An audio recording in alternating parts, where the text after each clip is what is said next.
I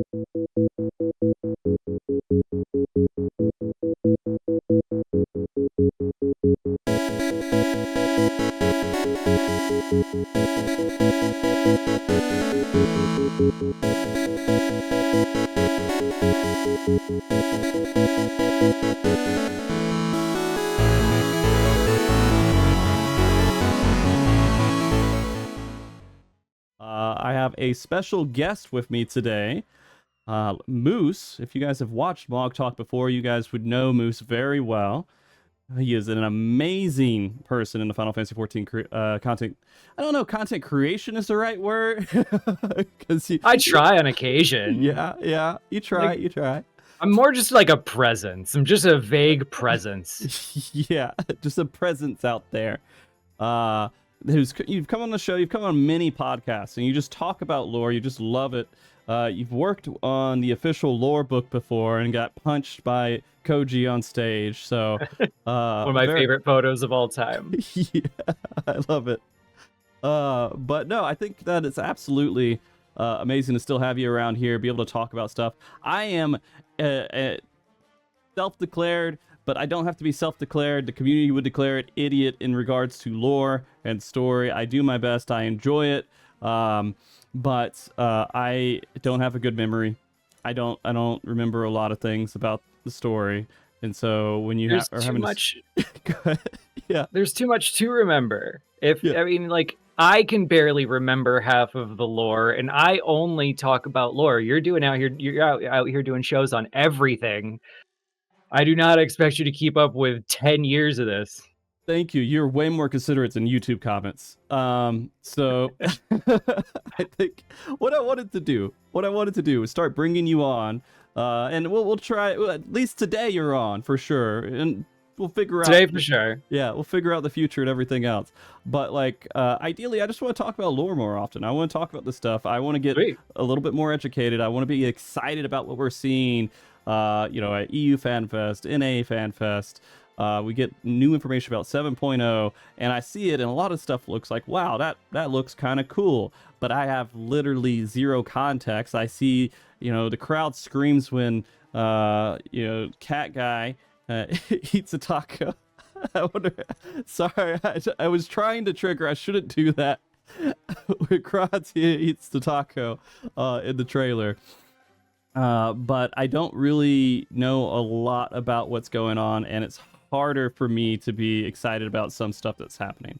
After EU Fanfest and after the NA Fanfest even, I'm guessing maybe you even recently took a look through some of that stuff, and you feel like there could be some stuff worth talking about with what they're presenting that maybe we're not talking about too much. I would say like half and half of what you were just talking about. So have I like combed through and tried to like correlate all of our information and see what we're doing yet?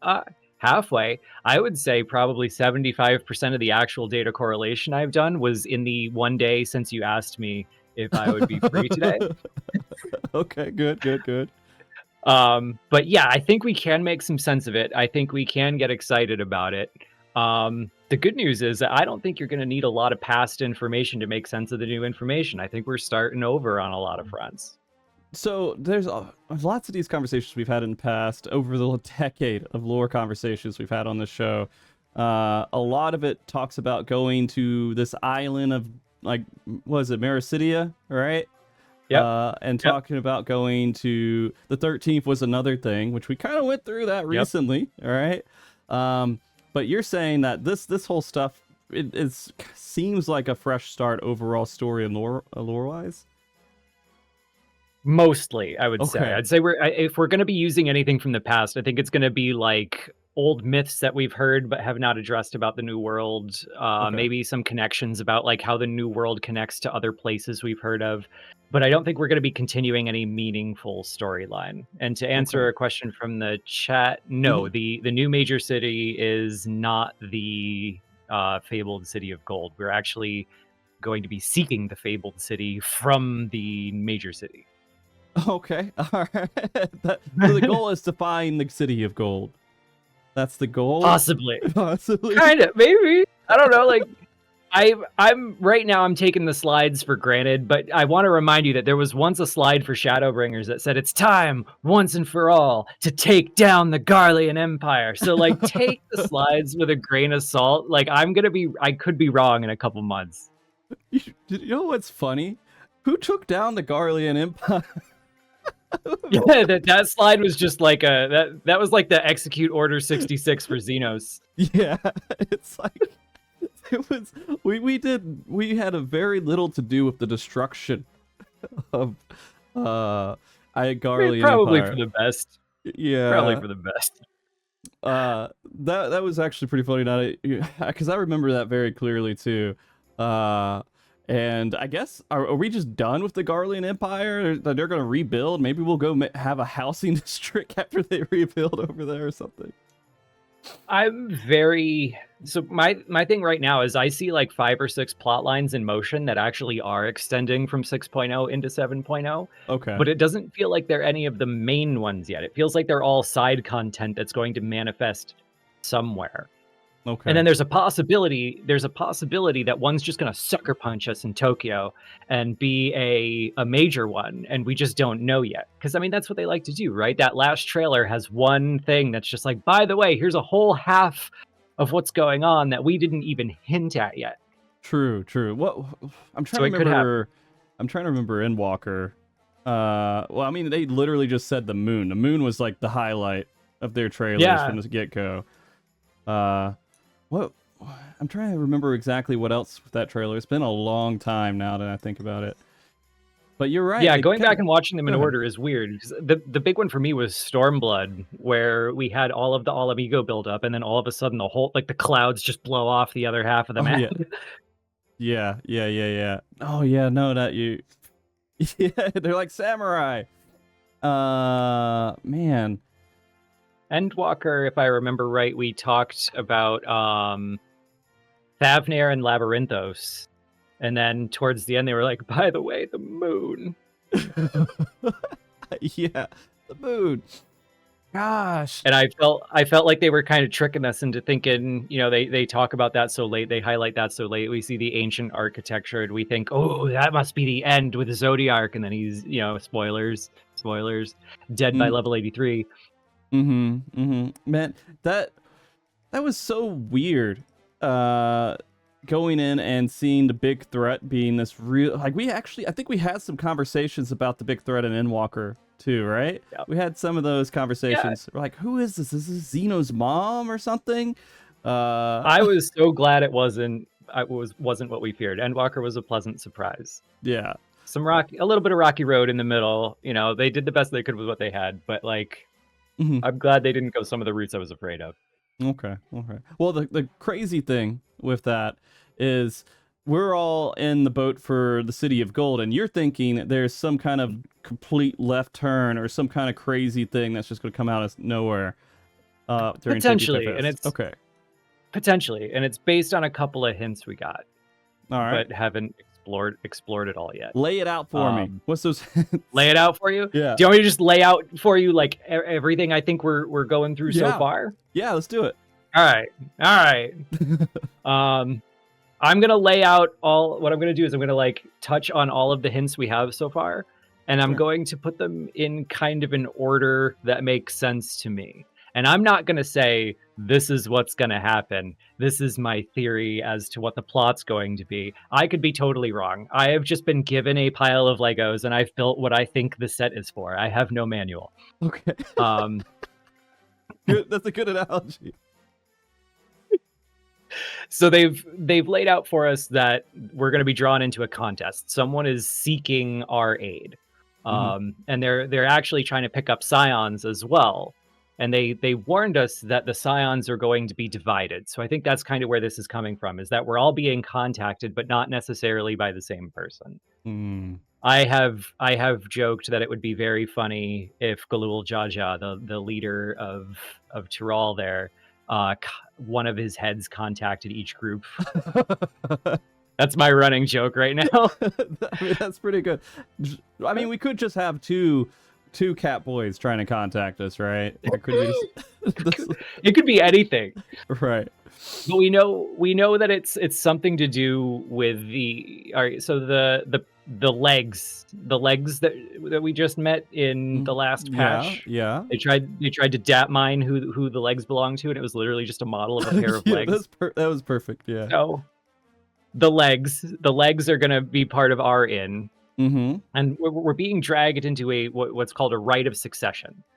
So the new major city we're going to, Tuliyalal, I think is how you pronounce it, is kind of like the seat of government for Tural, allegedly. Okay. I don't know how Mamuk fits into all of this, or if we're going to find Mamuk, like the Mamalja Empire, because it's been mentioned before. But I'm going to write that whole word off for now. We'll stick to just. Sounds Fanfest. Crazy to me. Yeah. Go ahead. So we're going to be drawn in. Just to be clear, you say that name and like. It doesn't mean almost anything. It's just like rattling in my. People watching the show. 100%. It was like a Final Fantasy 11 reference in the Chocobo food. Oh, okay. So if you look up the Chocobo food, like the Mamuk pear, you'll see some weird references to the New World that may or may not still be true. But anyway, we're drawn into a rite of succession for what's going on over there. And it seems like the rite of succession is going to be a contest of some kind that leads to the gates of a mythical golden city. Okay. That's what it seems like to me right now, is that the contest itself is going to be two groups of scions are contacted, they're divided, and they're each put on a path to aid a rite of succession towards this contest for maybe the golden city. And that'll be done by level 83. Maybe done by level 83. Yeah. Okay. Yeah. Just making sure. I mean, like I'm looking at the areas, and maybe like level 85, maybe. Okay. But we did get to the moon pretty early, so. Yeah, we got to the moon really early, but the way they did the zones, they made us go back to pretty much every single zone after we were like we went. It's like. We did a loop. We went through all the zones, and we went back and did them all again, and then we had our last zone, basically, right? I think we'll probably do that again. Like, if you look at the zones, you can see that they're all kind of divided into two areas. 90s, by the way, not 80s. 90s, yeah. 93, 90, yeah. Like Kozama Uka, one of the new areas, the Mesoamerican Mordona, with all the cliffs and waterfalls and stuff like that. Like, I could see us doing the lower and then the higher. And then, yeah, that would make sense. Get flying, get to go up higher, yeah. Shalonai, the Arizona logging cerulean place. I could see us doing, like, the train town and then the big secret area up in the... So, yeah, I could see them doing the same thing, for sure. Okay. I mean, it's an easy format to, get you... acquainted with the zone, then excited to explore more of it, but go on to another zone and come back and get to explore all. Yeah, it's a good system. Not wear out its welcome. Yeah, absolutely. So, I mean, it'll probably have exactly the same amount of zones, right? They're not going to have six zones. Works fine. Maybe 8, 9, 10. So far, the math lines up. What have they done so far? We've got 2 cities. Or 1 city and a hub. Right. And then we've got 5 areas that we know about going in. And then we have 1 area that we know nothing about until we get there. And so far, I have counted 1 major city, 5 zones, and we're on track. But they could blow that up in Tokyo. Yeah. Easy. Yeah. They're also going to... I hope they throw in some Up references. Movie Up with the Peru and the waterfalls and everything else. I feel like they could make it happen. So we'll see. I assume we'll see a house with some balloons sitting on like a cliff somewhere. I'm guessing. Maybe. I could be reaching a little bit, but I don't know. Okay. All right. So with that information, there's some significant things they put out there, at least panel slides and everything. I do want to talk about the new threat, the Annihilator. That's what it's called, I think. Eliminator? Is it Eliminator or Annihilator? I can't remember. Maybe. It's like you're just. Is it Eliminator? You're destroying something. I don't know. Okay. Let me go look at my concept art folder. We're being told Eliminator. I'm only good at lore off the top of my head after I've read it 200 times. So the closer we get to the present day, the more I need a guide. More I need to look it up. Okay, it is. We're getting Eliminator. Okay, let's go with it. Okay, so is that the one that's on your mind? It's on my mind because it's pretty straightforward with what the purpose of that threat's supposed to be. Yeah, I heard some jokes about it possibly being Alexandra instead of Alexander. I think Happy Alejandro. That. Yeah. And then you know, there's the tribe, the moblins, right? Yeah. Do you think that it's just going to be carbon copy paste of Alexander and the goblins? I don't, but I think it would be very funny if it was. So I wouldn't be upset at all. I'd be all for it. Okay. I've got my own weird little theory about that one. What is it? What is it? All right, yeah. I'll lay out the foundation so I don't sound too crazy. Okay. There are 4 areas that we know of officially. So there's 4 that we know the names of. Mm-hmm. And we've got Yoctel, which is one of the one, or maybe Tel, maybe you're supposed to like in the middle there. And that looks like kind of your basic starter jungle, beach, cenotes area. Mm-hmm. And then you've got Urcopacha, which is like your mountain plains, your cactuses. You got like the big blue thing in the background, and that's where the Pelipella live. Then you got Shaloani, if I'm pronouncing it right. I don't know. It's like the Arizona logging and cerulean zone. Mm. And then Kozamauka, which is what I've been calling Mesoamerican Mordona with all the cliffs and the waterfalls. And none of those look too crazy. None of those look too wild. Arizona's got a big secret up in the sky that we haven't seen yet. But most of those look like our journey of exploration. But if you go to this other slide where which one? It's a collage. I'll see if I can find it for you. Yeah. You'd have to watch the whole Fanfest again to catch it because it's just in my screenshots folder here. Look, I am in this press website right now. I can pull up stuff they put on there, but I don't have. There's a slide where there's a collage of different arts. Okay. So it's a bunch of different screenshots and concept arts and stuff. And it says, theme, a journey of discovery. What does the contest entail? What awaits in Tyrol? What is the truth of the City of Gold? And if you look at the bottom left, there is something that could be a dungeon, or it could be an area. All right, you gotta show me. I need a picture. How do I show it? Hold on, let me snip it. Windows snip it. Throw it in there. Yeah. You might have to save it too. Nah, I could just use the Windows snip shortcut. Oh, okay. All right. All right. So let me grab this. Open in browser. Oh, this is high resolution too. All right. Then let me see if I can throw it on screen, guys. Give me a second. I got it. It's coming. Hold on. You guys don't need this picture, I don't think. So let me turn that one off. Maybe put that one up if you guys really want it. There was another one that might hint that way. Yeah, here, hold on. Let me throw this one at you too. These could be related. They could be not. We'll see. All right. This one. All right. I think I got it. All right. Here we go. I want you to take a look at like the color palettes here. So here's one of our new dungeons too. So this is one image you're showing me. Okay. Yeah, that's one. So here's another one. It's hidden in the new dungeons thing. All right, and then image 2. And then I'm gonna give you one more. Oh my gosh, you make me put so many images up. I'm sorry. Gosh, this is a Bring it mistake. all. We'll bring it. Okay. Well, I'm gonna bring it all together to answer your question, though. Okay. All right. Here we go. So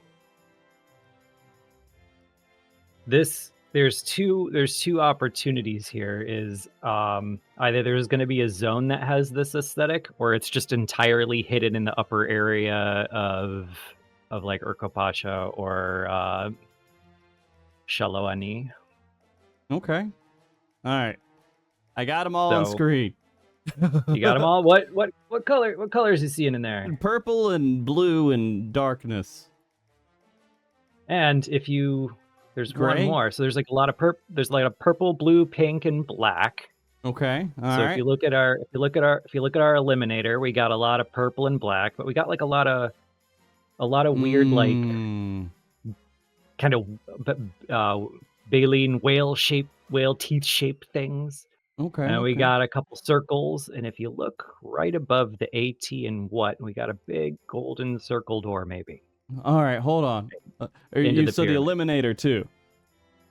Hold on. So I look at the That's 4 images I have to put on screen. I will pull it on. We got it. We're doing this, guys, live. You got it? All right. I got eliminator here. Yep.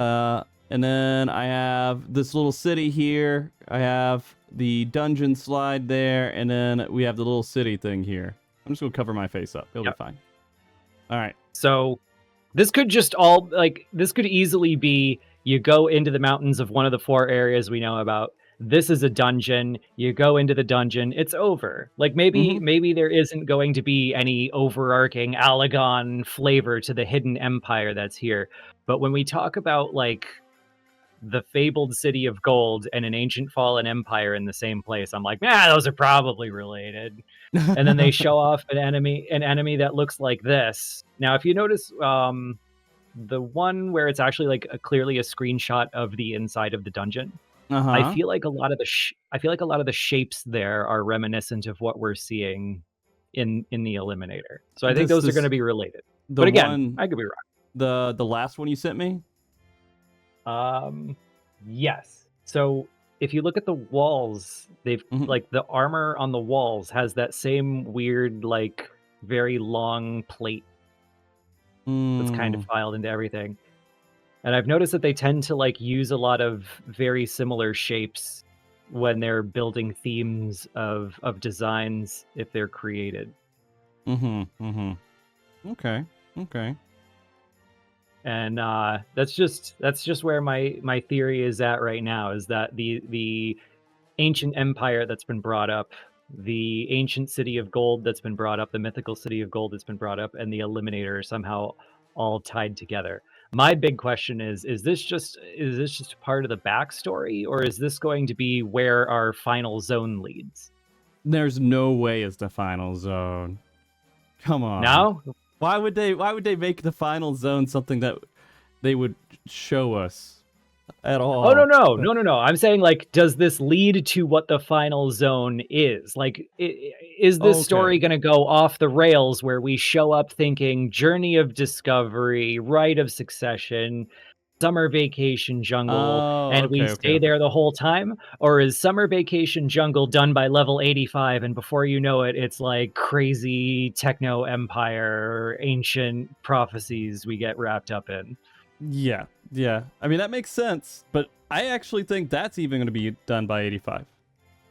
Then we're going to go to Mars. Where do you think we'd go? Go to Mars? Yeah, let's go to Mars now.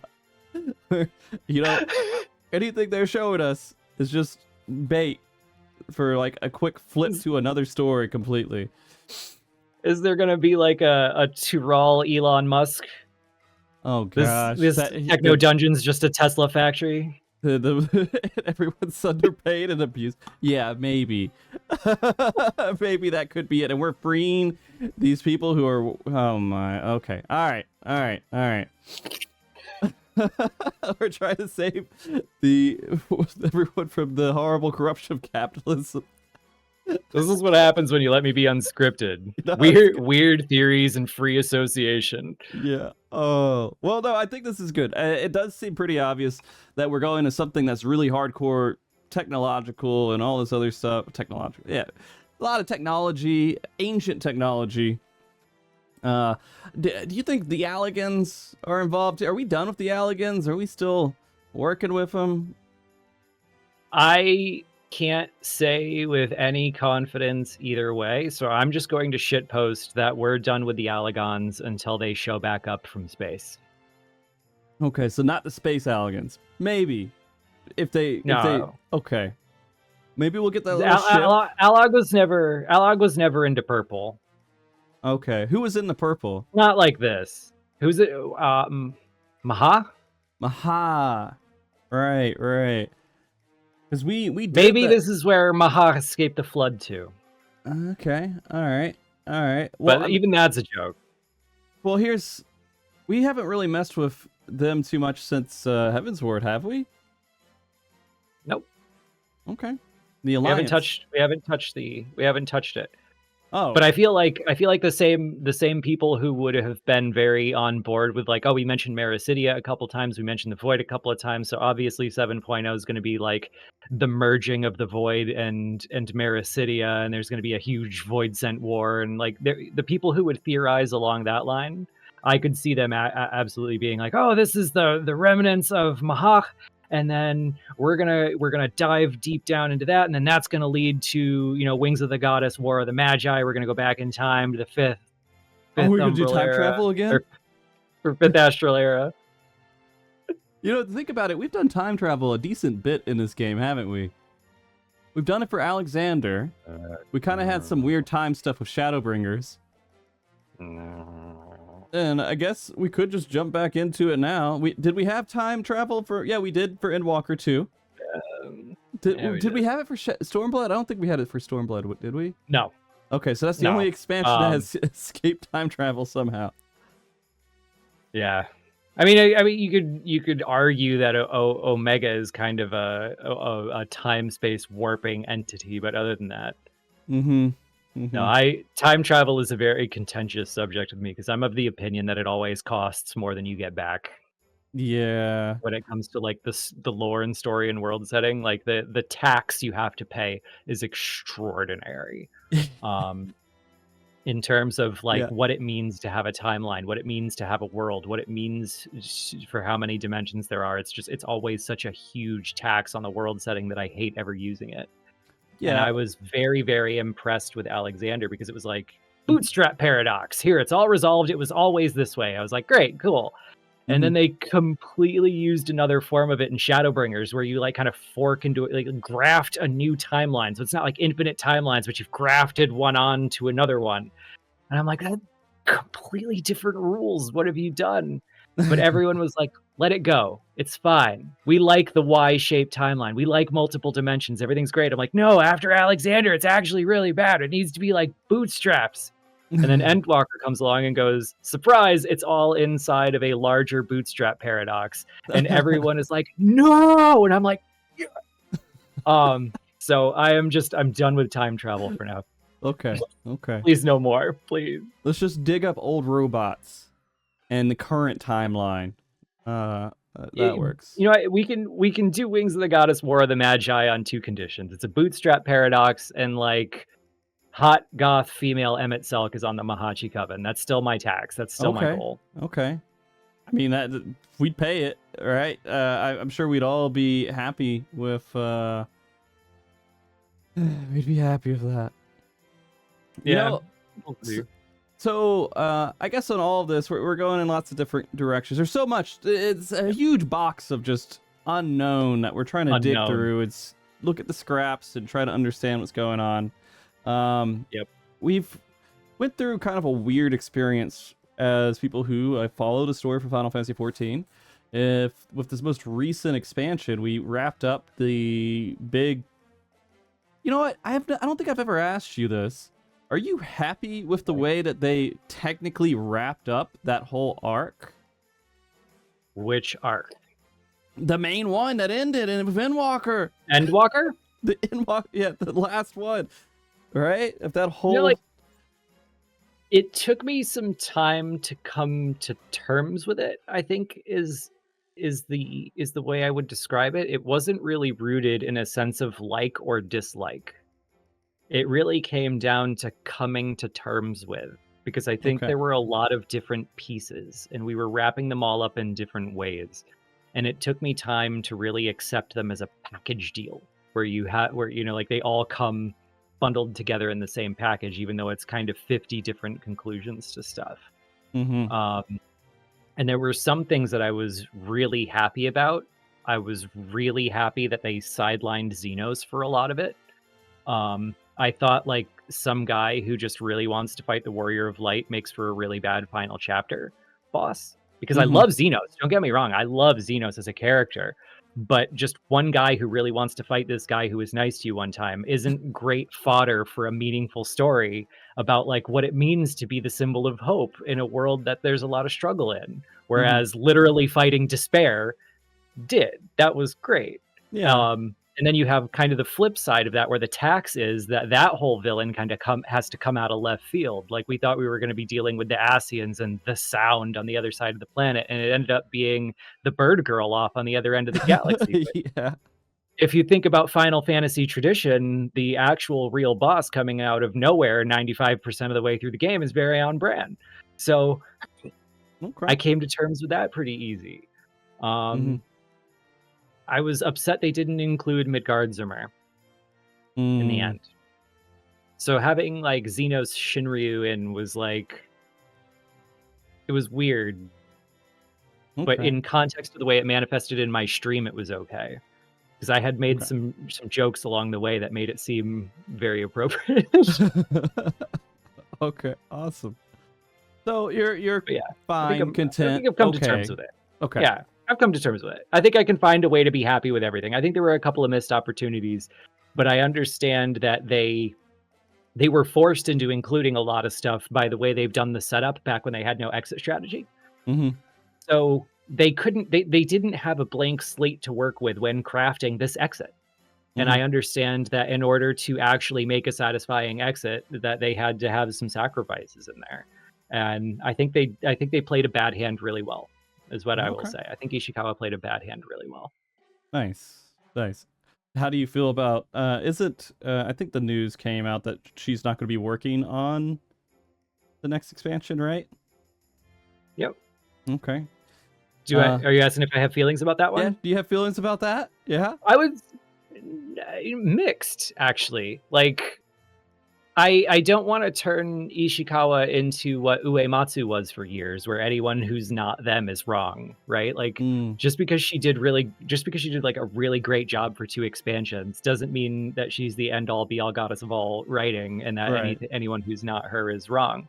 And I would say that there are a couple of things about Ishikawa's writing that I think over time have made things a little less stable and a little more predictable at the same time. I think we've really come to learn the Ishikawa flavor, and that change might do us good, where we see like some new ideas, some new flavor. So I think like giving new writers a chance is always a great decision, and that she'll be overseeing them anyway, so she won't let them go too crazy. Well, I mean, I still want to see faces being melted and like, elephant mothers turning into monsters, scaring their children into monsters as well. I want to see that. So I would be really sad if the direction that was being taken in that regard is gone. So that was some of my favorite parts of it, is that it just got dark and it felt like there was weight to what was happening, right? Yeah. And so I definitely liked her as a main writer, and I hope that her influence at least carries a little bit going forward, because I have no doubt that it will. Okay. Yeah, I don't want to have... She's always been there. Like, when it comes to the writing, she's always been there. She wrote some of the scenes or some of the arcs right away in 2.0. And I think, like, if you were someone who was playing 1.0 and felt kind of the different distribution of story weights when you walked into Coil, it definitely felt like a different flavor. But I think if you picked up on that difference in flavor in Coil, you could feel it in Shadowbringers and Endwalker. You could feel that same presence. It was someone who was willing to make bold changes and bold decisions and really kind of go against what you expected and go against what there was precedent for, because they really believed they could do something cool with it. I think she was very brave with some of the stuff that she made, because my first reaction to it was always, that doesn't fit. What? But later I'd be like, no, she was right. It's cool. Like, right. So I have no doubt that the positive reception that she's consistently gotten for a lot of those story arcs will mean that they will not discount her influence, especially if she's going to be overseeing kind of what I call the long game. So if we've got other people coming in and expressing their ideas in the short game while she plays the long game, I think we'll still be okay. Okay. Yeah. All right. Well, the other thing, man, God, Endwalker gave us so much to talk about, to be honest with you. And we're just going to... They really did. The whole point of this segment where I'm talking to you is just to kind of like scratch the surface of a lot of this stuff. And then maybe we'll come back and do some heavy digging into some of these topics later. Okay. Because I think the Endwalker deserves a pretty good overview. I think the Alliance raid that we recently had kind of deserves a lot of talk, but we could go with just a little bit for now. How did you kind of feel about the Alliance raid after it finished up recently? A lot better than expected, actually. I felt pretty good about it. How we found out what the gods were and everything else? I had a big fear about the 12.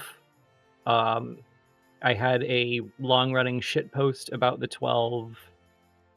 And I recognized that they had a difficult position that they were in with the 12. And I think those three things combined in that raid in a way where I didn't get what I was afraid of. They validated my shitpost, and they managed to avoid the really unfortunate position they were in as writers. And I think sticking the landing really just kind of makes it count for a win. So is it perfect? No, it was a rocky road. It was a weird road. The 12 were supposed to be with us from the beginning, and they were absent for most of the game. But they wrapped it up good. I liked it. Okay. Yeah, it's kind of strange. They added this little cute element, the Oppo Oppo, I think, right? To kind of like bring it all back and somehow convince the gods that they don't want to leave. It feels a little silly to me, but a lot of people appreciated that. But when I saw it, I was just rejects like, godhood, return to monkey. Yeah, basically. So it was interesting. The 12 they've always been there, and I'm glad they found some way to just kind of wrap it all up here within this expansion too. They also, and again, they finished a whole bunch of the main Endwalker story content up, and then they went into the 13th, and they were like, well, let's have a mid expansion story focused just on the 13th. To me, pretty much, I felt so before. I don't know how you feel about it, but before all of this and the expansion, and everything else, the 13th felt like an expansion worth of story, like something that you would tackle in a big, huge arc of things and everything else. It didn't feel like something you put in like a few patches between an expansion to give some filler on the way to another story. How do you feel about how they approached the story with the 13th so far? I feel like it was from my perspective, from my experience, it was very much colored by the expectations I had based on the comments the developers made. Okay. So I got the sense before the Void story started that they were saying 6.0 is going to go out with a big bang, and then 6.0 is going to be over. 7.0 is going to come in with a big bang, and 7.0 will go on from there.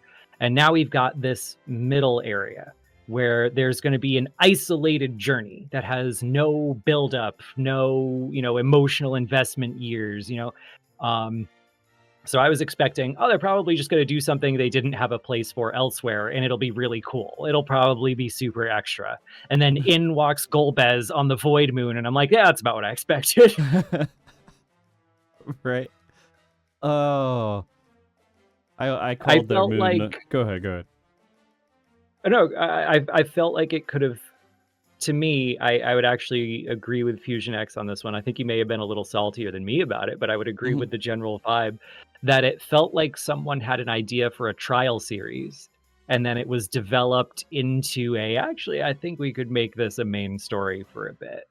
So it was a lot like 2.0, where our MSQ and our trial series were intertwined. And I think if you wanted to, you could see some parallels there as we build up to our new journey. Yeah, I mean, a lot of the main story quest recently has been the Scions. They broke up, but we're still buddies. Yeah. Right? We're still friends. We're not going anywhere. We you almost lost us. Just kid. Let's go adventuring. Come on, buddy. They need an excuse for us to not be communicating very well when we get contacted to go to our two different groups. Okay. Like, do you see any... They said that we're going to be divided. Do you see any twinge of like, oh, people aren't getting along too well right now? Maybe they're not going to do well in a group and they're going to split apart. Is there any evidence of that at all right now?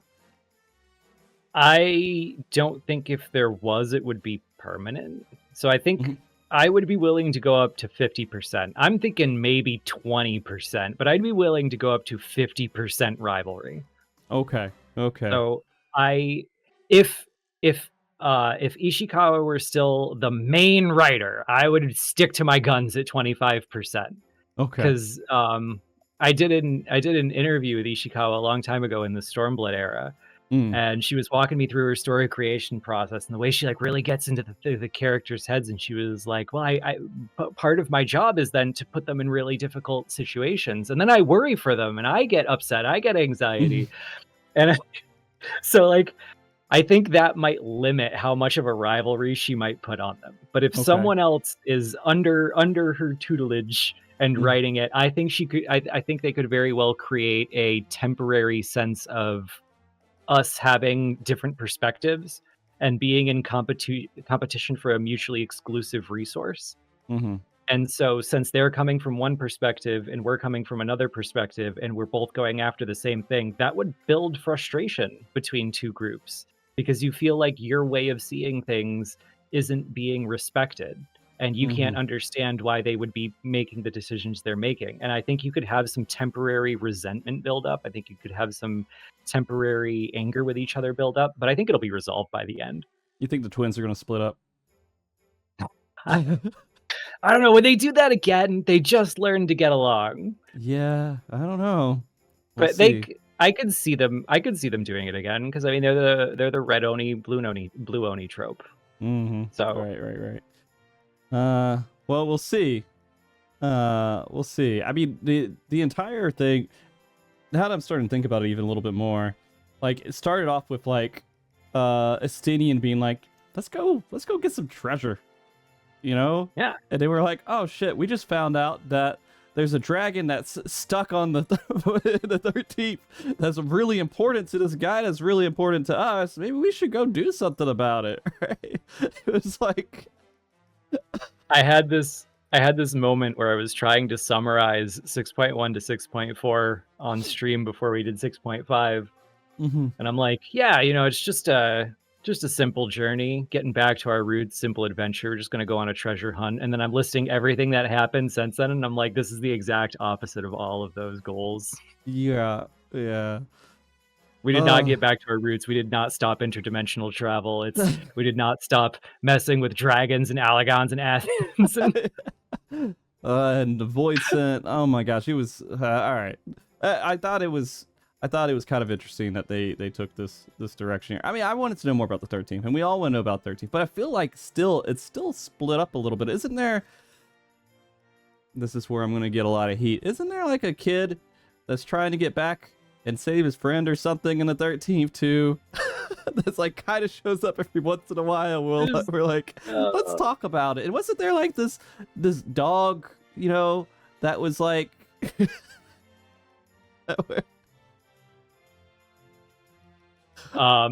my sense on the whole thing was that let's go all the way back to 2009. They're starting to build the foundations of the game. Okay.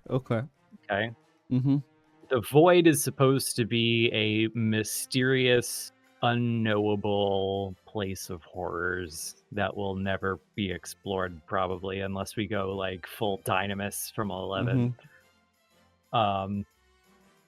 Eorzea blames everything they don't understand on being from the void. Real hit and miss. You know, sometimes they're declaring natural things void sent. Sometimes they're describing void sent as natural things. Very hit and miss.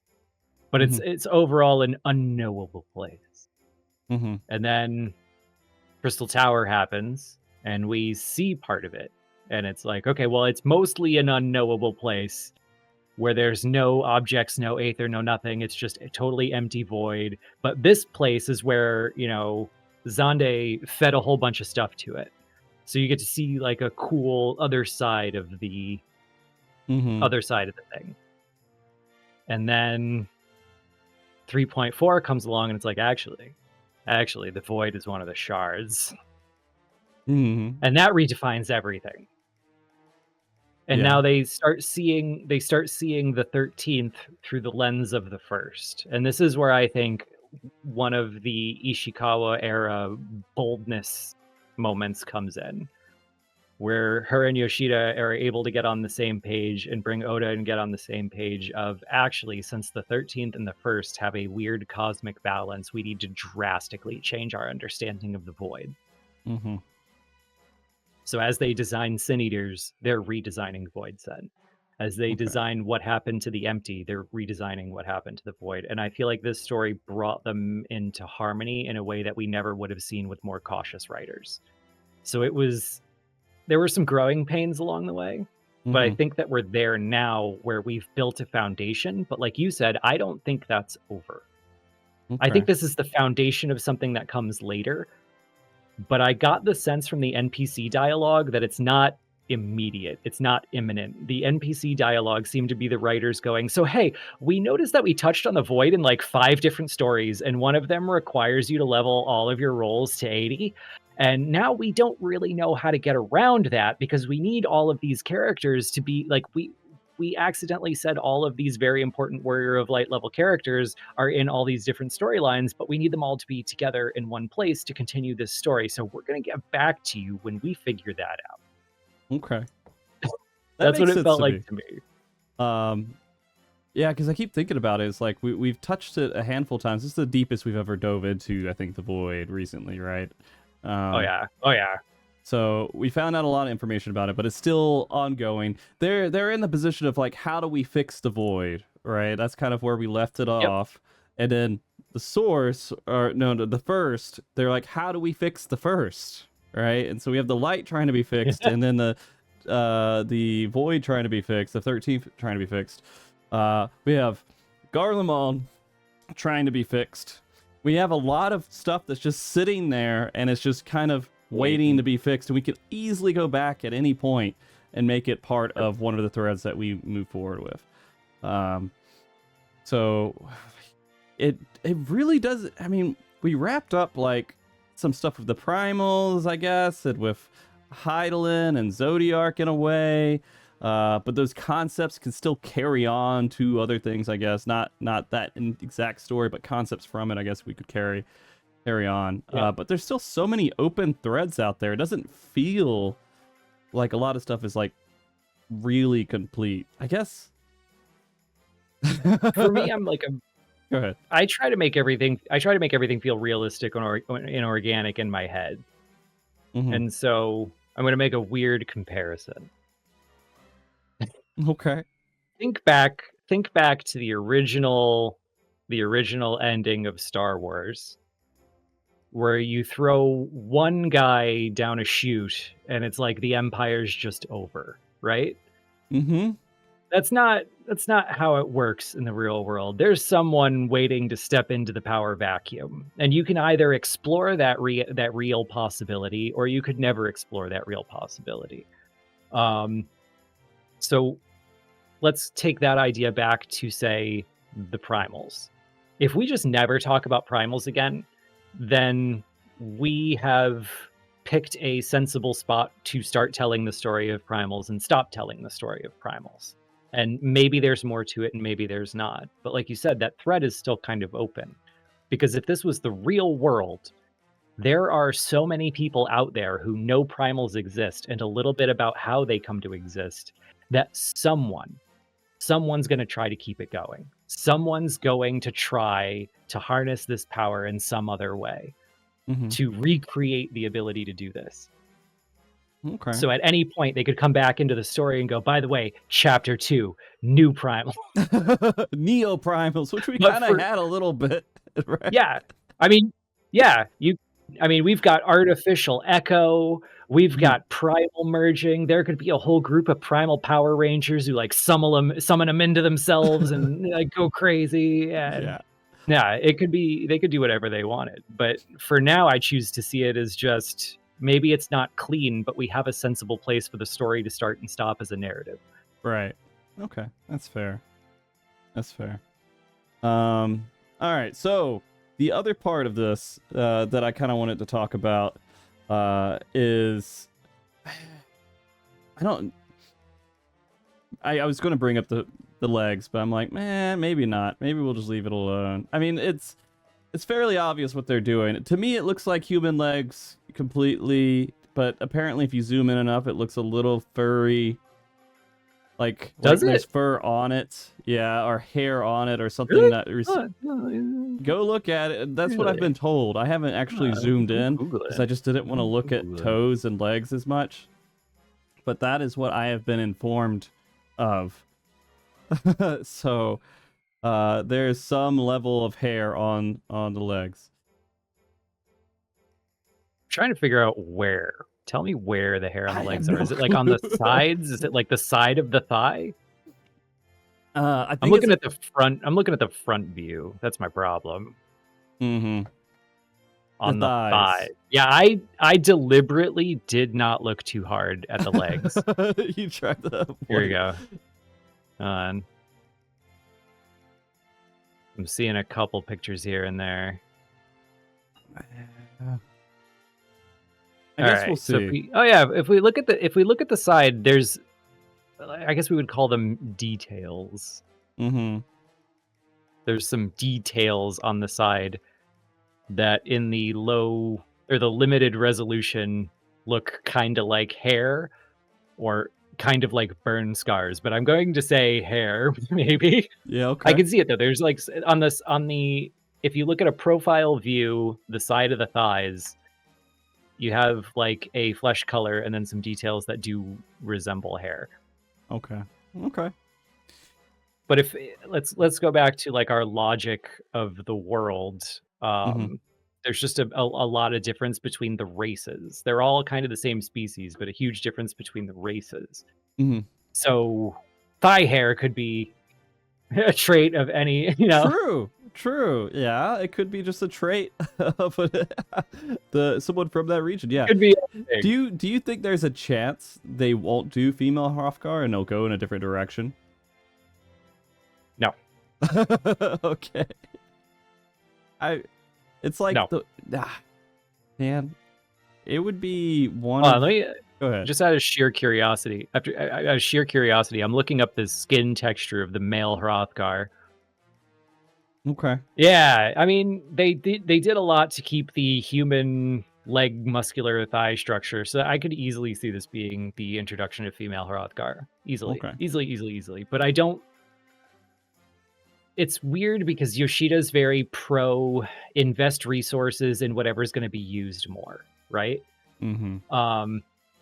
But also he's very customer satisfaction minded. He's also very public relations minded.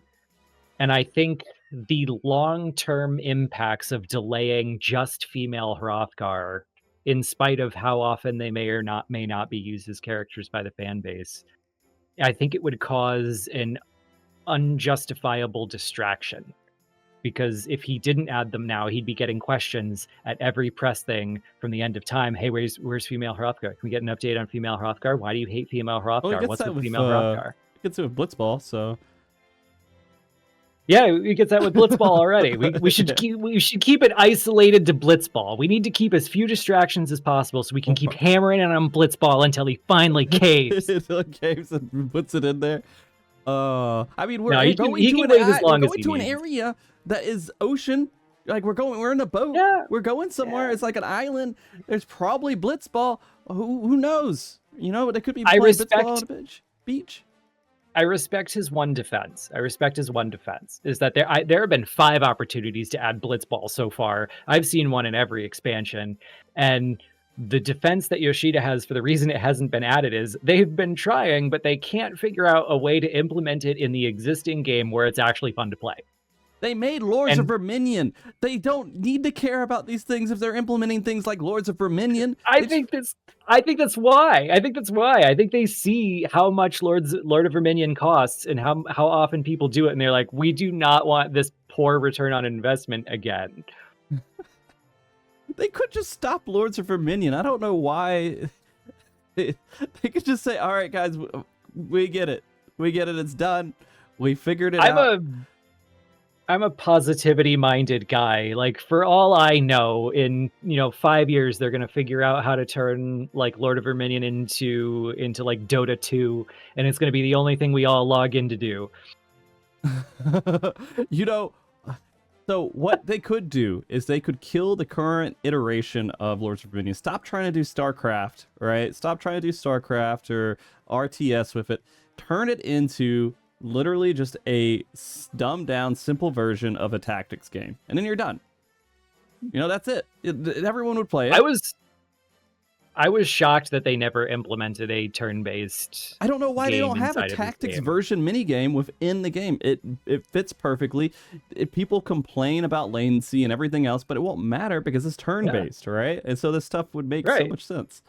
And they're all little sprite-looking things anyway. Yeah, it's perfect. Yeah, I'm shocked. There's no turn-based thing in this game, just because like it would be such a good shitpost to have a turn-based Final Fantasy inside of your online Final Fantasy. Yeah. All right. Anyways, we're crazy tangent about Blitzball here. How would you feel if like they come up at JP Fanfest and the trailer extends and it zooms out, and you just see this leg coming up and it's kicking up, and then the ball comes and hits it, then magic sparkles around it, explodes into energy and shoots at something, and we find out caster Blitzball player. The magic infused version of Blitzball has been implemented. Oh my god. That would be fantastic. I have been drawn. You know what's weird is I actually really liked a lot of the weird Final Fantasy X jobs. I liked the Blitzball player. I loved Riku's like chemist thief monk thing going on. Mm-hmm. I loved all of it. I have been won over to the logical side of Green Mage for the time being. I don't know if we're gonna call it that. Is it because of the clover? Partly because of the clover, partly because Yoshida confirmed that the shirt was a reference to it. Some people have made some compelling arguments for. He's confirmed that it's a reference to Green Mage? No, he confirmed that the shirt was a reference to a caster. It wasn't a reference into Viper that was like green, I guess, and dual blades. So it's like I believe again, I'm human. I make mistakes sometimes, but if I remember correctly. Okay. He made a passing reference to we have one more job to announce, which you'll remember was hinted at in my shirt previously in Las Vegas. I think he said something about that. I think. My brain is glitchy. I can barely say the right noun half the time. It's okay. It's all right. You're here with Glitch Master Frosty. So don't worry about it, man. Okay, we are getting confirmation saying chat remembers the same thing. So if at least I'm not like crazy for it being in my mind. Maybe worst case it was a shared delusion. There's lots of those. Chat has lots of not unknown delusions. In this community. There's sometimes like when I'm doing like Party Finder and they all think I did something wrong, and like I don't understand how they even came up with it, but they just get into this shared delusion. But anyways, it will be interesting to see if they go forward with the Green Mage. I think that would make people happy. Viper kind of came out of nowhere to me. Viper's awesome. You like Viper? You're on board with Viper? I do. I do. Okay. I'm gonna give it a shot, which is weird because I just switched to Reaper for my melee. I haven't played like heavy Reaper yet. Outside of doing some stuff in Eureka Orthos. So I'm actually excited for finally trying out Reaper more than I am excited for Viper coming out in the expansion. Do it. Yeah, Do it. I will do it. I will do it. But Viper is very much an accidental personal love. Like I was supposed to be a thief, and Yoshi was like, "You can't be a thief." Well, I gave you ninja, and I was kind of upset. No, here's the thing. No disrespect towards ninja. I think the Final Fantasy XIV incarnation of ninja is awesome if you want to play ninja.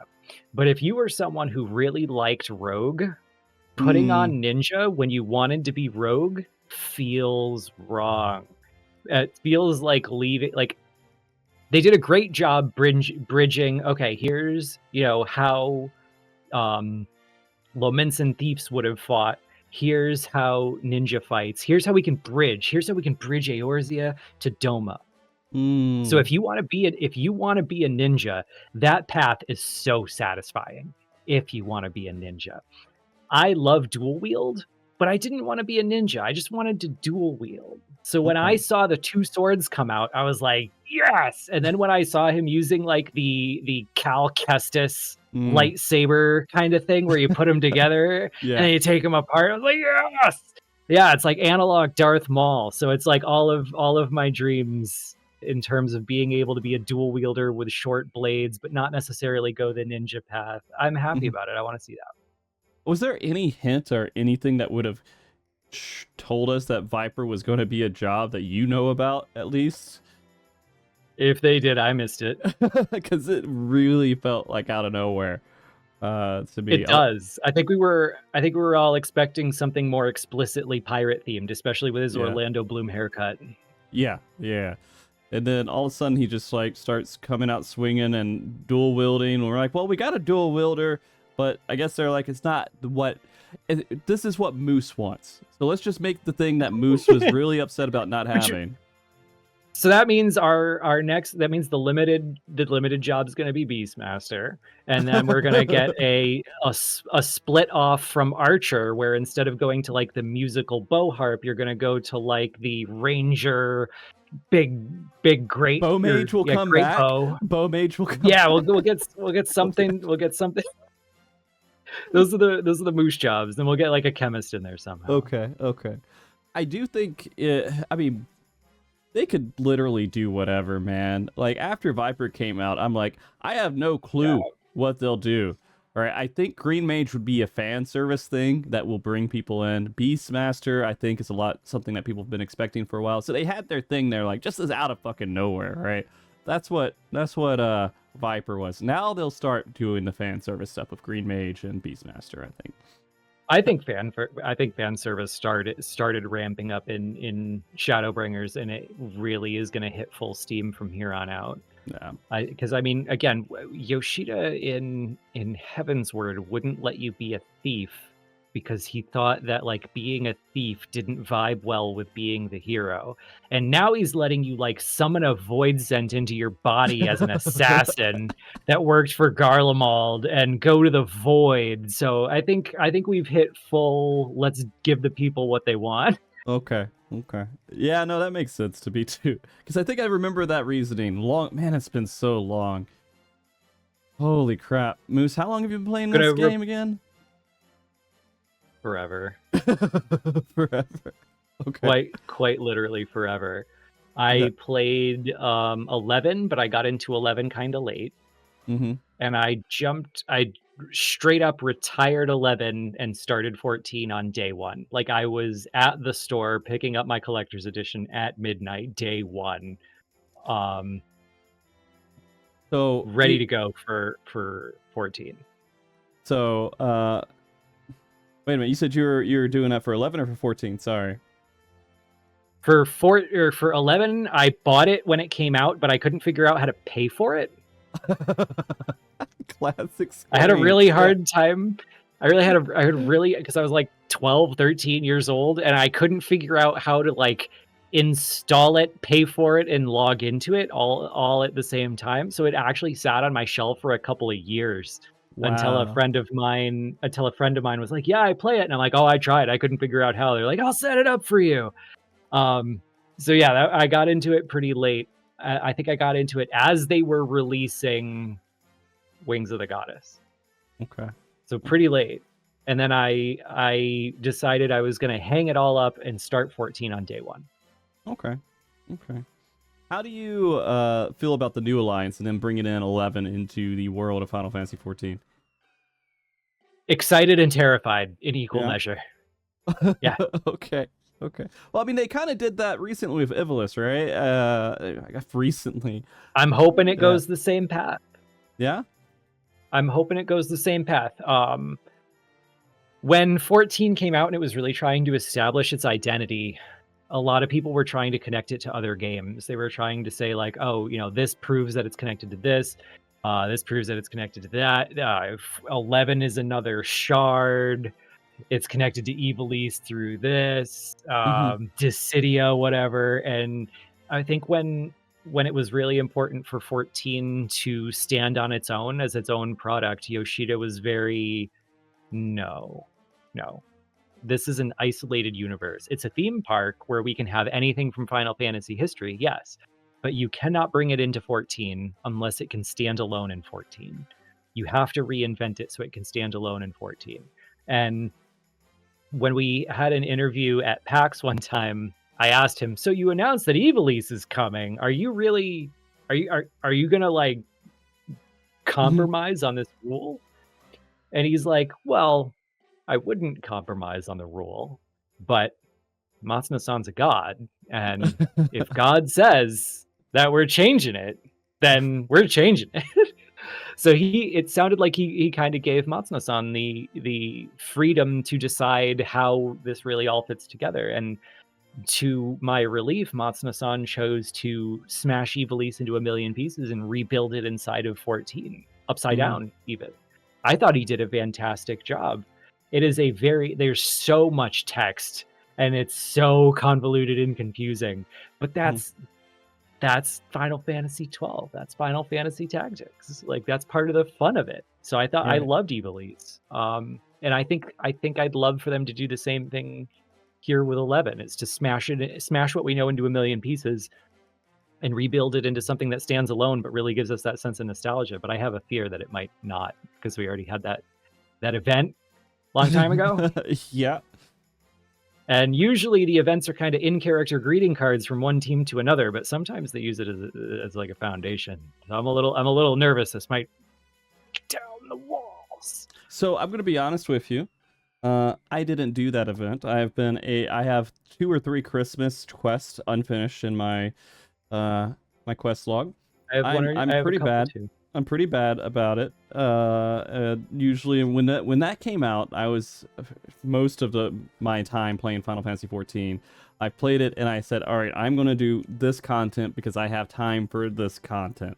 And when they did the 11 crossover, it wasn't something that was like, I have time for it, right? It's like, I can make a sacrifice. I never played 11. It's okay. Do you remember the 11 event very well, or? Not in details that someone who loves 11 would be proud of me for. Okay. I remember that the character from Rhapsodies came over and there was a cute little tie-in to the Rhapsodies. Okay. And you think there's a chance that maybe that laid some level of foundation for what we'll see in the Alliance, maybe? If the writer that's assigned to it does a string search in the data and is like, oh, here's the stuff we said before when it was Rhapsodies in Shantoto, and is like, yeah, let's continue that. Let's build off of that. Then yeah, I could see it happening, but I could also see a very confident Yoshida being like, yeah, we had our chance to break the rules and we didn't. Like, build it in 14.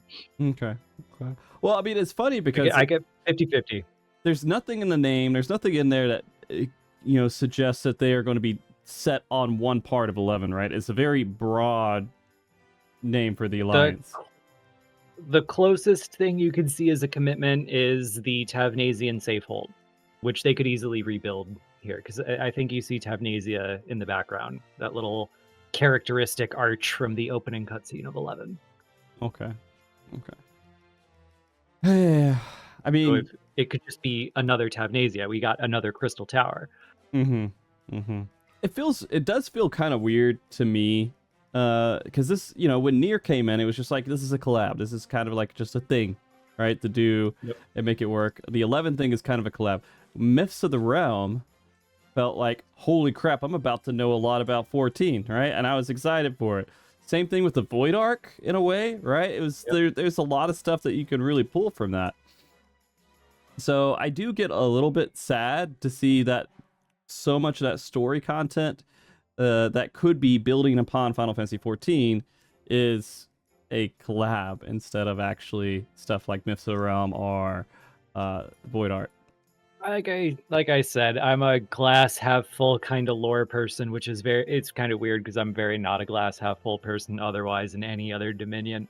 But here I try to be, and I choose to believe, for the sake of how salty I will be if I'm wrong, that they will find a way to turn Vana'diel into a region of maybe Tyrell, maybe something else, where it feels at home here, but is a reference to there. I choose to believe for the time being. Okay. Because they did a good job with Ivalice. I think they could do it again. I think if you do like Zadnor, you can forget that it's from another game. All right, that's fair. And Nier is harder to write off. It's a little rough. I mean, it's just like, here, Yoko Taro, go have some fun, right? Everyone loves Yoko Taro. If you know Yoko Taro, where every story he does is kind of technically a standalone game, totally standalone experience. He just wanted to do what he wanted to do. And that all of these supposed connections between them are just this conspiracy string. He's woven between everything that isn't really explaining anything, that it's all just madness that he does for fun to connect the worlds, then it's easier to forgive him. Like, you can write what happened on the first off as a totally standalone thing that just kind of hopped in out of nowhere and will never be explained, and maybe you could tie it to these threads and maybe not. That's all right. It's all right.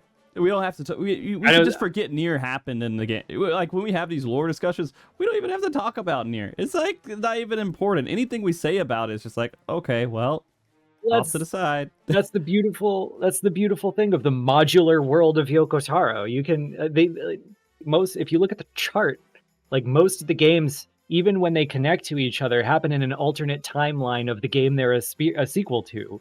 So it's like you get to build your own Yoko Taro verse, and if you don't want to bring in that module, you don't have to on any of the games. Look at Drakengard 2. Okay. Now we're just turn into a whole nother show if we go too deep into Nier, so we're gonna leave it alone. All right. So, what else about NA Fanfest, EU Fanfest, did we not touch, at least go over a little bit? Do you have any thoughts that I missed? See, what haven't we touched on? So, like, right now, I would say we've got the basic structure of, we know someone's going to drag us into a rite of succession. There's going to be a mythical golden city. There's going to be a contest. We've got 4 areas we've seen so far. Some of what we've seen possibly hints at what the 5th and 6th areas might include and might not. They look like the dungeons. We touched on the possibility of the Black and Purple Wasteland. We touched on the Eliminator. We touched on Echoes of Vana'diel. I'd say the only 2 things that we maybe haven't touched on are where the Big Bird fits into all of this. Big Bird, remind me. Valley Garmanda. It's if you look at did you see the big CG poster? I will. Because I'm blanking for some reason on the bird. That's okay. I should have a couple shots of it here somewhere. Yeah, here I got one. Okay. They might hear this first one coming in. Oh, okay, yeah, it clicked. Sorry. Yeah. Key art coming in. I see. Okay. So this seems like it's going to be a big part of the Rite of Succession Journey of Exploration story, especially because it's like right over the it looks like it's kind of like a symbol of the current way of life, the symbol of the current government, the symbol of the current belief system.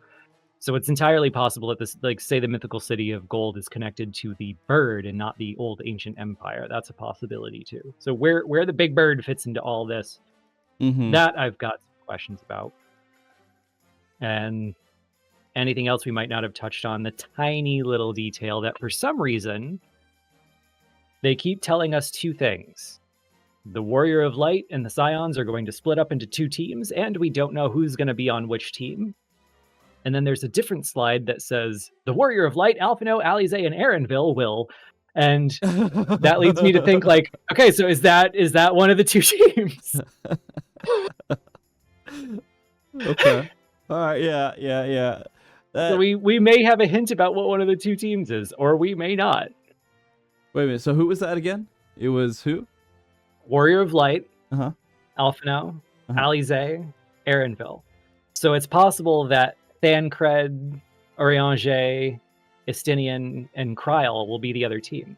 And if you think about it, those four make a great team. Yeah. That would suck for dungeons if we have to split off and our trust. Wouldn't it? You know what would be really, why do you do this? You know, it'd be really fucking cool. What? Imagine if you meet up outside of the dungeon and you actually, while the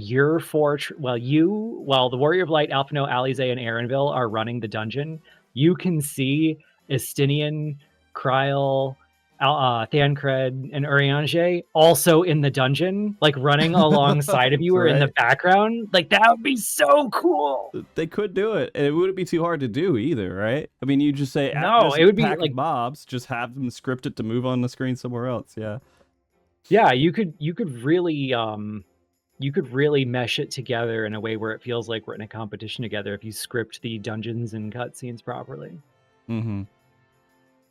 Oh, all right. So what I'm doing real quick is I'm looking at the press. I mean, this is real fast as well. The bird. Does anything spark with seeing that image? Like, oh, this is probably from this or that. Nope. Okay. You don't think that maybe it's like the offspring of like a dragon and a bird, like, Midgar Summer saw a phoenix and had some fun or something like that? No. I mean, when you look at the art, you see the characteristic, I don't know how I would describe them, kind of like it almost looks like a chainsword shape that comes off of the tails. And that chainsword shape combined with the way the tails branch off from each other, like you said, very characteristic of the phoenix. The way the wings are flying out at the end, very characteristic of the phoenix. But also you have also the face, very characteristic of the phoenix. And then you look at kind of the way the scales come down, the way the body shape is. The body plan is very much, like you said, a dragon, like very draconic, very much like the celestial dragons. And that could be meaningful, or it could be a design choice. I have no idea. I look at it and I have no idea what to expect. Especially when we hop over to if we look, it looks a little less like the body plan we know when we look at the CG art, but it still has those same traits: the phoenix-like tails, the dragon-like body. And when I see it, I think it could be meaningful, or it could be that they just know how to build these things and use these assets, and someone's been looking at Mesoamerican traditions on Wikipedia. Fair. I think that's what, because if you look at the pyramid in the black and purple section, it very much looks like a dungeon, like a lead up into the final boss, kind of. It looks like a path through a dungeon, but it also reminds me very much of the complex of the Pyramid of the Sun a little bit. So I think they're like really looking at Mesoamerican structures when they build everything. And when I look at the big bird, I see maybe they're looking at old art of, Quetzalcoatl and all of those, or maybe they're going to tie it into something we know. I have no idea. Nothing really sparks for me. Okay. The thing in the artwork, that orb in the background, It kind of has like little lines coming out of it. Is that electricity, or is that like electricity orb, or what is that? Is that the sun? I have no idea. That's like I think branching? it could, like, it looks like it's in the background, but it also looks like it could be just like forming in front of it as an attack. But it also looks like it's in the background. Yeah. But if you think about like sky serpents in like old animism lore, they are often storm related. So it's like okay. I think a lot of people are going to assume that it's Quetzalcoatl related, even though we've already used that name. Oh, yeah. So they couldn't use that name if they wanted to. They would just put all they got to do is change like an I to an E, or an E to an I. That. What? I should have, hold on, mythology. I really should have looked this up beforehand. Is there a Valigarmonda in like real world mythology? Oh, here, what is this? What is this? Hold on. Wow. I just saw like the screen light up and you went, whoa. I'm on Wikipedia. Nice. I'm looking up mythologies of the indigenous peoples of the Americas. Okay. Maybe we'll dive. Yeah, no, we could dive deeper on that later. I should have looked up that. I should have looked up that name earlier. Definitely. Oh, it's okay. Not at all. Like, again, this is kind of just a rough, just going through different thoughts from everything, since it's been a bit and a lot has happened. I am looking at the press site, and they have a handful of screenshots that exist from the trailer. A couple of things that are important, like the forging of the 2 blades to make one. Splashing around a whole bunch, your Ranger, your Anjay holding a pineapple, the Nutkin. Google Readaville. Why did they just say, hey, we want to throw a Nutkin in the extended trailer for EU? Were they like, we need another cute thing to happen? Let me check if my memory is right. Okay. I want to make sure I'm not going to say something too stupid. Don't worry, I'm here to balance it out. Let's look at the Nutkin. He's holding a peanut. No, I don't know. Hold on. Chipmunk. Chipmunk Origins. Chipmunk Origins, is that where we are in the show? Chipmunks are fossils document the evolutionary history in Western North America. So okay. I could see them being like looking at what things came from the New World, and they're like, all right, we got to make sure we have some tapers. We got to make sure we have some photos. We got to make sure we have like tomatoes. We have to make sure we have chipmunks. And then someone was like, Nutkins. And then everyone was like, Nutkins. So that's my theory, is that they're just cute and they're from the North America. Okay, fair. I mean, that's simple enough, right? Oh.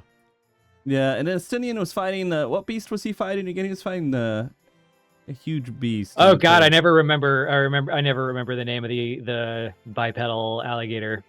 But yeah, we've seen those before. Yeah, we've seen a lot of this. Maybe not one that big.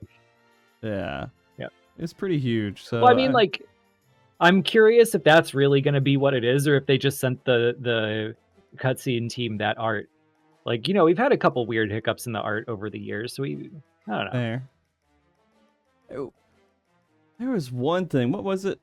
Never mind. I was going to bring up something about the, I don't know if it was the Endwalker trailer or something of that nature, but like Estinian and like a ton of like dragon things or something. I'm trying to remember the significance of it, but there was something that was just off about it. The big one that was off in Heavensward was that all of the dragons attacking Ishgard were based on Hraesvelgr instead of Nidhogg. Right. That one was a long time ago, man. Yeah, they've been really good about the details lately, so I don't want to suggest that anything could be an error or, But I mean, like, let's go to the Shadowbringers trailer, where one of the Sin Eaters really did look like the Karibu statue, but they clearly picked the Karibu and the winged lion because they had those lying around from Amdapor. And it really makes me salty that they still haven't explained that. Well, they just wanted to look cool, right? I mean, the purpose of this trailer is to get people to play the game. If you were an art designer, if you were an art designer and you searched holy horror, you would find those like Babylonian era weird guardians of heaven, both when you were looking for something that could be the opposite of demonic void scent, so something Amdaport would carve, or something that would be the opposite of void scent in terms of what a Sin Eater might be. So the independent discovery of that artistic research would lead you to the same place both times. So it's like, I literally just the fact that they haven't explained the common thread in the game despite using the same model both times. It's just, come on, give me a lampshade. A little bit, yeah. Don't make me look directly into it. All right. Well, do you feel like as someone who carries on with the lore community and discusses a lot of this stuff all the time, that you guys are eating pretty well right now? Oh yeah. Yeah. Even with a fresh start with everything.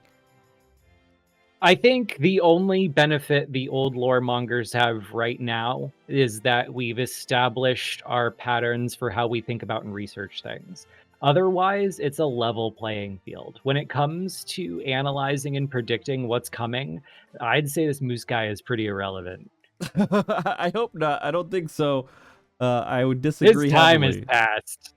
No, not at all. We have our infrastructure for how to study the game and our experience of how to study the game. But I think if anybody was to join the game tomorrow and just pick up and say, look, I'm gonna buy, I will go even further. I will say that someone could watch Tokyo Fanfest and buy a jump potion and a story skip potion and go to the new world and stand half a chance of being as good of a lore monger as us. Really? Just going by that. Yes, I think we're starting over on so much that our old knowledge is going to be of pretty limited value. Okay. All right. Well, I mean, that is not something we're used to at all, because... Not at all. No, we're used to needing people like me to explain what the hell's going on. Yeah, 100%. Especially me. But I mean, this means that like a lot of people getting into this, is it going to feel like just a fresh MMO storyline almost, like going into this with just a couple of characters you might be familiar with just for fun, but not really that important that you know too much about it? It's tough to say, because I've known since Stormblood that Yoshida had a lot of anxiety towards resolving Hydaelyn and Zodiark because he was afraid people would see it as the end of 14. So I think 7.0 is going to hit us hard in a way that says this feels like Final Fantasy 14, and this has nothing to do with Hydaelyn and Zodiark. And I think he really wants to just hammer that over and over and over. So whatever it is that makes it not feel like a new MMO, I feel like there's going to be some component of that. But I feel like effectively, yeah, we're starting a brand new game. It's just not time to switch MMOs yet.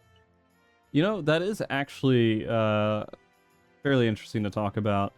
I mean, they called it Endwalker for the expansion, so that didn't do it any good. But a lot of people... Brave name for someone who has that anxiety. Yeah. But yeah, going through all of that and finishing up that storyline that we're all familiar with, do you think there are people who are just going to be disinterested or find this as like the place to get off the boat? And just go off and do something else now? I actually think there's been a very fortuitous, how would I call it? I would just call it a lucky break. I would call it a lucky break that some factors came together how they did. Because I think if the core audience of who was playing every day right now was the people who played 1.0 and 2.0, yeah, there might be a lot of people who looked at Endwalker and said, you know what? I've finished my journey. I've got other stuff to do in my life. Maybe this is where I start getting less interested in it.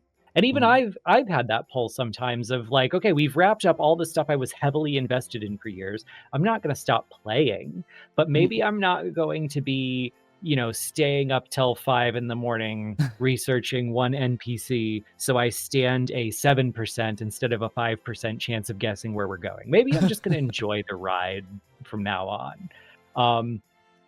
But I actually don't think that's the case with the majority of current people who are playing every day. I think the quality of Shadowbringers and the quality of Endwalker, and the fact that these two very high quality experiences came out during the pandemic led to a massive influx of new characters who weren't even playing back then. And I think it's those people who came in very late into the game and have these wonderful experiences but felt like latecomers. I think there's going to be a lot of people who are looking at Dawn Trail and going, this is it. This is me getting to be there on day one of the new journey. I get to be there for the beginning of the new saga. And I think it's those people who are going to carry the game to the next conclusion. And there'll be people like me who are here for all of them, sure. But I think that they will offset the effect of people leaving because of Endwalker being that closure moment. Okay. I mean, we talk about it, just coming in during Shadowbringers and just coming in during that. It's been 4 years almost. I mean, I guess it's been, it's been 4 years. Flies. Yeah, it's been a very long time in terms of like existing on this planet to be able to take off and go in a different direction. I mean, I'm going to be here. I know a lot of people are still going to be here. A lot of people still play the game. There's been a ton of talk about people getting kind of bored or tired or whatever else. But they are definitely taking this in a direction to where this is a fresh,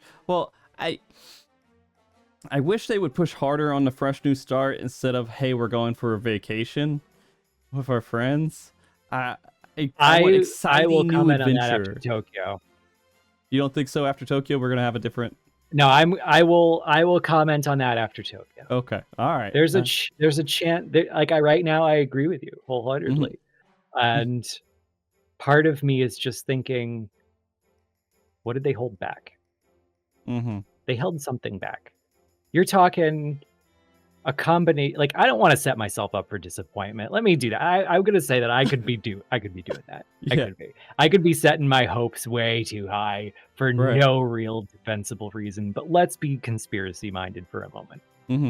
You've got the expansion that Yoshida feels really pressured to sell. You've got the third Fanfest, the big selling of buying this product. So you had the revelation of where we're going in Las Vegas.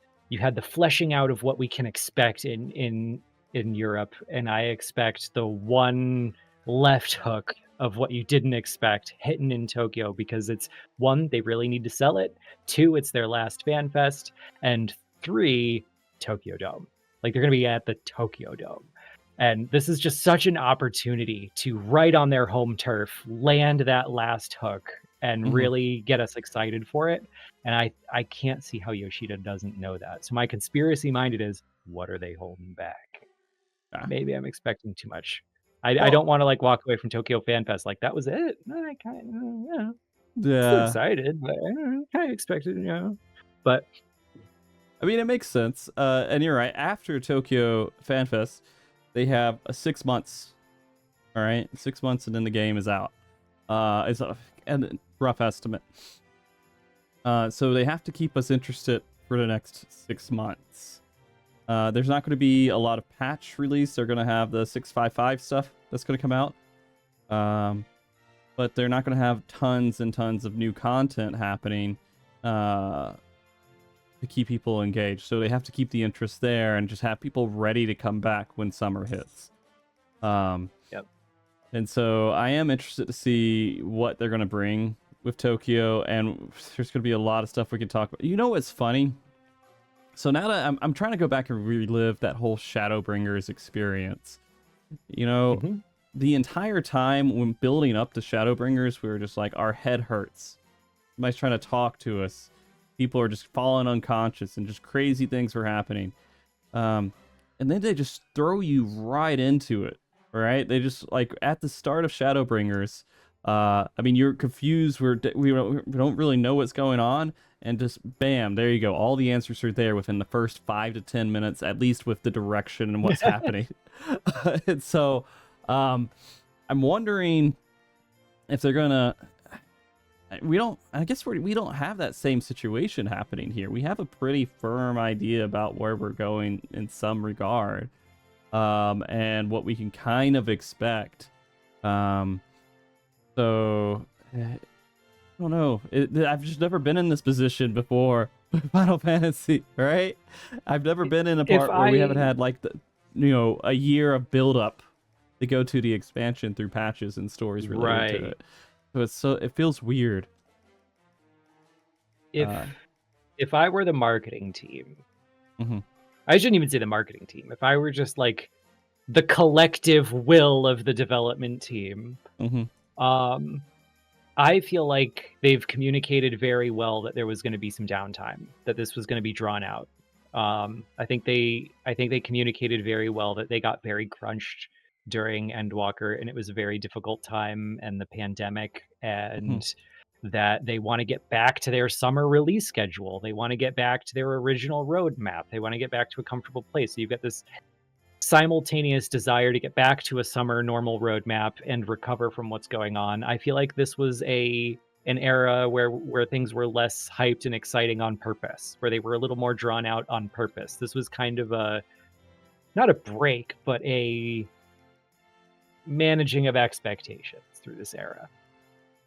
And I think if I were the marketing team or the people who are trying to control the hype around this, I would just embrace that. Like, I would have something be really unexpected during Tokyo to get everybody like, oh, I did not see this part coming. Now I want to get to this. I want to get to whatever's going on in the middle and later half of the game. And then we got 6.55 around the same time. And then that can hit us on the other side. Oh, I'm really excited to start this journey. I'm really excited to get from here to there. And then, from January to June, July, wherever they decide to release it, maybe you play another game. Maybe you just live your life. Don't do that. You're going to trigger so many people. Go outside, catch up on your Steam backlog. And then one day a trailer hits. And you see that bridge between the beginning of the journey and the middle of the journey, and you think, I cannot wait to sail in on that boat and figure out what the hell's going on. I want to go on this journey of discovery. And I think like that's all they need to do. They need to build the hype for leaving, and they need to build the hype for getting to the ending, so that when we see that first trailer, we think that we want to tear into that middle journey with our claws and teeth and really just pull it apart. And I think if they can pull that off, the lull will be forgotten. Okay. Well, I mean, I'm in a position to where a handful of players might feel this way too, where I'm not like super excited about the story yet. There's some stuff that's like, it looks cool. I'm wondering what they could do. You might right now. I've got an open mind. Yeah. There's some stuff, and you might convince me otherwise. So somehow you make things 50,000 times more interesting or you make me more interested in it than I ever have been, just talking to you about some of this stuff. But a lot of it, after dealing with world or universe ending birds at the, edge of all existence of everything, right? You go into summer vacation, just feels it. I understand the point of wanting to do that, but it just feels weird. But I guess you have to have kind of a reset at some point. Because how much further can we even go than how far we have gone, right? I'm sending, you don't have to put it up on the screen, but I'm sending you a reference image of the old Vince McMahon meme where he slowly gets more hyped. I would say so far, the first two Fanfests have got me the first two levels of the Vince McMahon hype meme. Okay. And I'm really gunning for him for Tokyo and then release to put me those other 2 levels. So I'm not like foaming at the mouth excited yet either. I'm very much just, yeah, that's good. I see what you're doing. Okay, yeah. So we'll see what Tokyo does. Okay. All right. Well, I mean, this has been fun. We've almost been talking for a couple hours here. And if we get together more often and stuff like that, it could be an hour, it could be 30 minutes. I'll be around. It could be... Yeah, you'll be around. Okay. Whatever. Right. I'll be around. So this is what I'd like to propose to anyone who's actually listened all this way through this episode and is interested in this kind of content and this stuff being on this channel and everything else. If you want to see more of this kind of conversation about lore and story and things that we're seeing, tell us what you want to see. Post it in the YouTube comments. Even if you're in Twitch today, just go to the YouTube channel. Be like, I watched this. This is what I want to see, and put that stuff in there. And then if we have some pretty good suggestions, maybe I'll be like, hey, Moose, look at this for a little bit. Just spend like a couple minutes looking into this topic in particular. And let's just talk about it. Let's get together and talk about it. I think it would be a lot of fun to do it. And again, I stand from a high level of ignorance of someone who experiences the story when they see it, but doesn't ever dive deeply, and I forget a lot of things. Moose stands farly on the other, I would say pretty far on the other side in some regards. You forget things too. We're old, I guess, right? Yep. But I've only got only so many things get directly encoded into the brain meats. Everything else I got to look up in the library. Yeah. And so when I have these kind of conversations, it reinvigorates me for the game. It reinvests me in the story. The characters have more weight to them. All of this stuff starts to seem way more important just because I get a little bit more context that just passed me, right? Or I have forgotten or something. And these kind of conversations I appreciate a lot. So Moose, thank you for agreeing to come on. And, thanks for having me. Maybe having even more of these in the future. Who knows? Maybe we'll do one next Friday. If the general audience likes having me around, I'll come back. If it's only a few smattering of people, they can come over to my side of the world.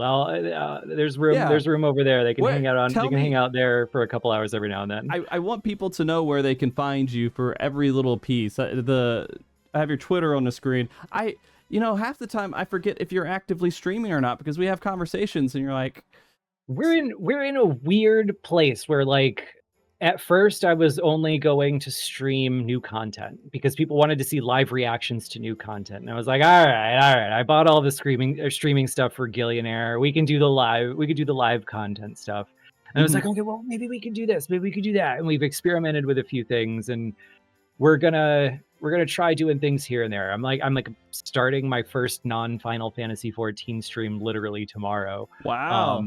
But we usually just stream the new content as far as streaming goes. Most of the time, we're just hanging out in the Discord talking about whatever the lore topic is that day. Okay. Some weird tweet hits Twitter, some new announcement comes out, some new trailer comes out, and we'll talk about that. Someone will be just diving into something one day, and we'll accidentally start talking about that. So it's a lot of, again, I'm just a presence. I'm not out there creating a lot. I'm just present. Okay. Did I type your name incorrectly? ANW. ANWYLL. I got it backwards. Don't follow that one person. WYLL, right? Mule. There we go. I got it. They need to change the character limit so I can change it to Musa for Loring Star. Yeah, just make it really low. Yeah. Go check Moose out. He's absolutely amazing. One of my favorite people to have on the show ever. I don't think I've high praise. Thank you. Not like it's high praise that you come on the show. I still remember the days when I had people come on and the comments were like, you don't deserve to have these people on your show. And I was like, wow. All right. What? Yeah. Someone who goes on shows, you are so good at facilitating conversations and herding topics and keeping people talking and you're so good at flow that really no one should ever question who you have on. You could wrangle anybody. I can keep things going and keep a conversation moving. Not always on topic, but it goes. I see it as like a I see you as kind of like the dungeon master, where it's like you don't have a plot A or plot points that climb in perfect order. Your party is taking you in random directions, but there's still a general map, and we're gonna get there. You've got that good DM sense. Thanks. I thought about doing DMing at some point. Then I realized I have not 40 hours a week to dedicate to something like that. So DMing is a lot more work than you think. It's so much. It's like creating a video game without the programming part, right? Yeah. Jeez. All right. Well, please, and on Twitter, Anonymoose XIV. That's on the screen as well. I'll put the socials, of course, in the YouTube video when we get this uploaded. And the what was the other part here? You said where can people can find you in like a Discord too, can't they? Can they find you? Are you spread out in multiple Discord? Well, I used to be spread out in multiple Discords, and then a lot of the lore chats and those got kind of quieter as we started wrapping everything up, and then I started streaming my thing around the same time. So I do have a Discord. I think you have a link for it? A link for it somewhere. Probably. I'm nowhere near important enough to have one of those snazzy custom partner URLs. No one is anymore. I think they took away partners. Do you want me to DM it to you, or do you want me to just throw it in the chat myself? I mean, if you put it in chat, it might. I don't know if it will time you out or not. But I'll put it in here, and then that will let me save it for later for the YouTube video too. So I'll put it in the YouTube video as well. And that way, if people want to actively reach out to you, they can. Yeah, this is literally just like my Discord is literally just a place where we organize where to do the next stream, where people bully me into doing content I haven't done yet. I do whatever people want. That's really what it comes down to. Most of the time, it's just a place where if you have a question about the story or something you want to talk about, wander in and say so. Yeah. All right. Well, please do that, guys. Moose is fantastic, and I'm hoping to twist Moose's arm as many times as I can to come on and just talk about random stuff every week involving lore. But yeah, guys, hey, we'll go ahead and wrap up the show. We will not have a mock talk tomorrow. But we have like 3 or 4 shows scheduled next week, so we're gonna go through all of that. We're planning all that stuff out. I might have a alt channel stream soon, so if you guys are to Discord, I'll just put it in there and play some horror games or something just off to the side.